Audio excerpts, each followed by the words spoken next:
Sunset Ridge is our second cabin here in Kentucky. When we purchased the property that the first cabin is on, Squatch Hollow, this sits kind of like a guard at the entrance. The vegetation, the trees, things like that were kind of hiding this cabin from view down below.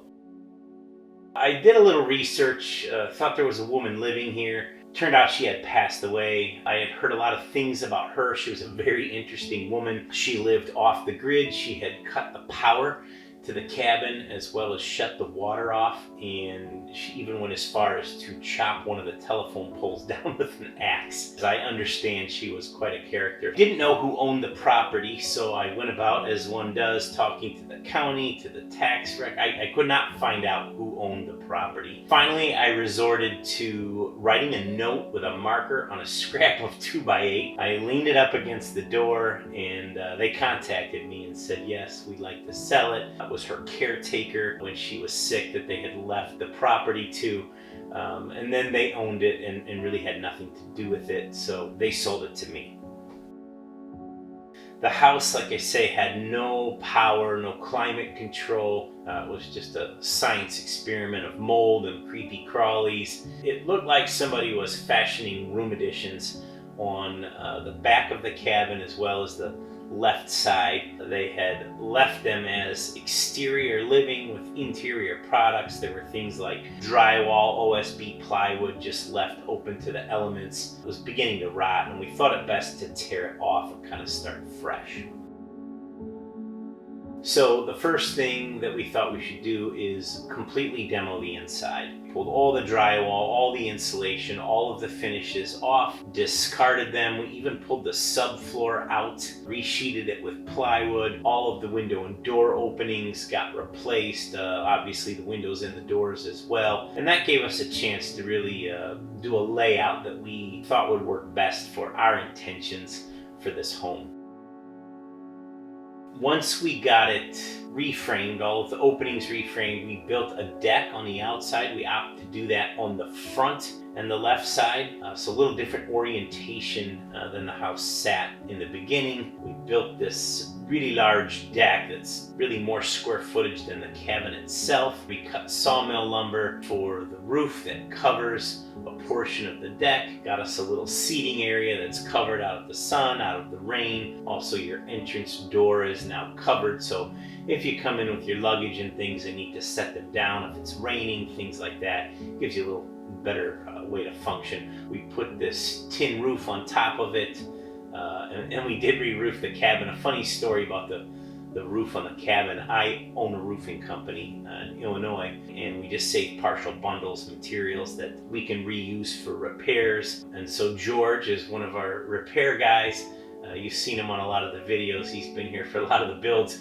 He pilfered enough mismatched shingles to roof this cabin. So there's about a dozen different shingle colors on this cabin. I thought it looked kind of cool. So now we have a finished cabin, and it's wonderful. It exceeded my expectations. It's fun to see your vision come to life. But let's take a quick tour and walk through the cabin so you guys can see how it turned out. So as we enter the cabin through the front door, as one would, it's also the only door to get in. We have this living room area, the one that I'm sitting in now. In the living room here, we were able to fit a full-size couch. It's very tight. This is about a 8x10 little area here. I am facing out the window now. I have a television that's behind you guys, behind the camera here. We have a little bookshelf here where we put some games, tables, things like that, a couple little end tables. This one in particular that my coffee's sitting on here is something my parents gave me. It's an old cast iron stove. We had it in our house for years.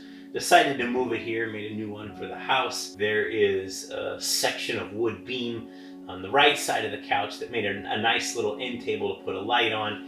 That is actually 2 homes ago that I lived in before I was married. We put a large beam in to give it kind of an open feel, and that is the cutoff of that beam. This coffee table here is something that Tully had, and he said, I don't know what to do with this thing. I put a couple coats of finish, bought some legs off Amazon for it, and was able to use that.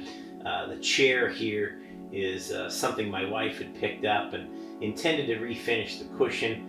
We didn't really have a use for it. I thought the cushion was kind of cool the way it is, so we brought that up and it serves us well. We've got a full-length mirror that came with a bedroom set we have in our guest room at home. Works real well. There's not a very big mirror in the bathroom, but does quite well here.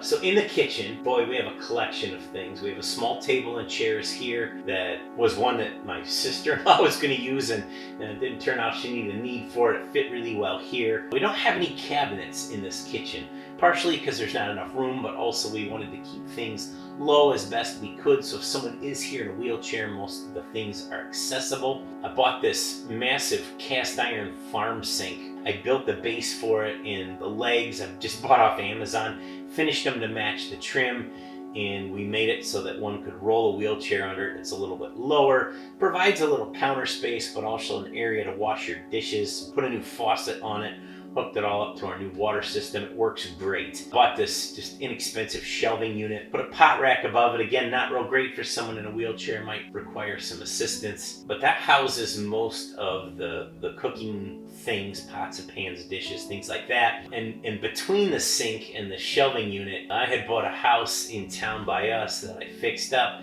and this stove and oven is from, I'm guessing, the late 50s, early 60s. That's about when that house was built. In keeping with that kind of 50s, 60s theme, I found this small refrigerator. This is a small cabin, small kitchen. I just bought it online from Home Depot. They delivered it right to my house. And of course, in true online shopping fashion, it said things you may also be interested in.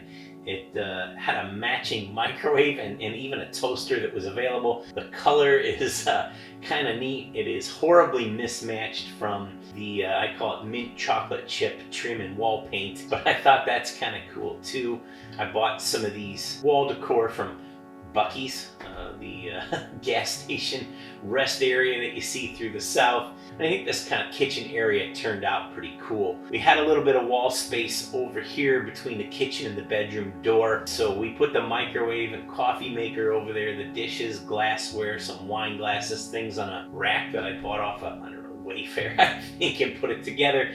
It kind of looks cool, but it provided some kind of open shelving units that were down low again for the microwave and coffee maker. Behind that coffee area, we were even able to work a little closet into, because we needed a place to put the water heater, the Wi-Fi router, shove your broom and dustpan. We did need a place to store that stuff, and we were even able to fit a small stackable washer dryer in there. The bathroom itself has a shower base, a tiled shower. Like I said, we have a seat in there for anyone that's here in a wheelchair and needs that. The sink is what I would call a roll under. We have a comfort height toilet so that somebody that needs ease of getting on and off, they can use the side of the vanity, the sink base, as well as a grab bar. And there's more in the shower. Not a lot to see here, but I think the bathroom turned out pretty well. This is a one-bedroom cabin. It has a queen bed. I made this headboard just with some leftover barnwood I had at home, and I screwed it to the wall. We have a nightstand on both sides, lamps that are touch on and off, and have USB ports to charge your phone. Next to it, your tablet, whatever devices you have. We put this old trunk in here to provide a place to set your luggage, kind of operate out of. Most people are just living out of suitcases. I made this log cookie wall. These are actually logs that I brought here, just left out in the sun for a couple months to dry. I took them home, sanded them up, put a coat of poly, and we just glued and nailed them to the wall. This cabin has a closet in here if you need to hang some clothes up. It gives us a great place to keep a little ironing board if somebody has a need for that. I don't know how many people iron their clothes when they're hiking in the mountains, but it takes all kinds. We get lots of people that come for weddings, things like that at our other properties. We thought that might be the same here. It's an inexpensive feature, but lets you check those extra boxes. I think this window bed is kind of the coolest feature of the cabin as far as things that we did. I've never seen one before. It's something we kind of came up with on our own. It does provide an extra bed, and I opted to put curtains between the queen bed and the full bed instead of out on the window. I thought that'd be a little better if you did have privacy between the two beds. It provides that as well as keeping the sun out. I think it turned out pretty cool.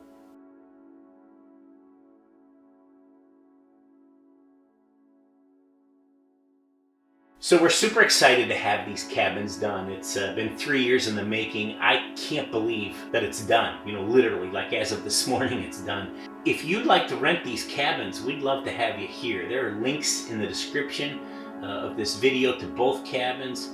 We'd love to see you here at Sunset Ridge.